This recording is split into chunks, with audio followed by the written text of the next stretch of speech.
Hola amigos, espero se la estén pasando bien. Pues esta noche yo estoy en un restaurante en San Salvador llamados La Fogata, Asados La Fogata. Me han recomendado que hacen muy rica comida y espero que sea así, porque la verdad se ve que es un lugar muy elegante, muy bonito. La parte de enfrente está bien decorada con muchas luces y espero que la comida pues sea deliciosa. Así que acompáñenme a ver este pequeño video y ahí les mostraré un poquito de lo que me encuentro aquí dentro del restaurante. Como pueden ver, de la calle se puede ver el cocinero preparando la deliciosa comida. Así que acompáñenme. Muy bonito detalle, estos viejitos, abuelitos. Se ve que el lugar es bien limpio. Cuenta con un bar para las personas que les gusta tomarse su traguito para relajarse su rato, pasar una tarde agradable en familia o amigos.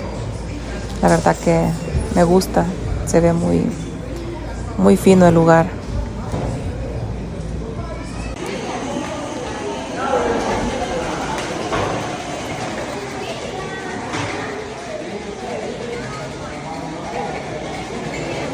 La verdad que cuenta también con un personal bien agradable, que siempre está al pendiente, que el cliente se sienta a gusto. Pienso que eso es muy bonito de los restaurantes. Las personas son bien amables, muy atentas. Lo hacen sentir a uno bien. Así que yo se los recomiendo. Los baños igual, la higiene que tienen es pero muy limpia. Y hay algo más que me llamó la atención, que tiene una zona aparte para tomar fotos. Creo que a todos nos encanta eso de las fotos, así que lo tiene y está muy bonito, lo han arreglado.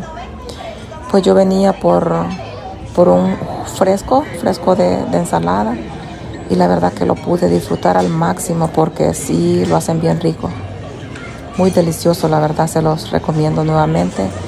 Espero que puedan visitar este lugar y pasar una tarde agradable. Yo me pedí un pollo a la plancha, como pueden ver aquí, delicioso. Así que buen provecho y cuídense. Hasta pronto.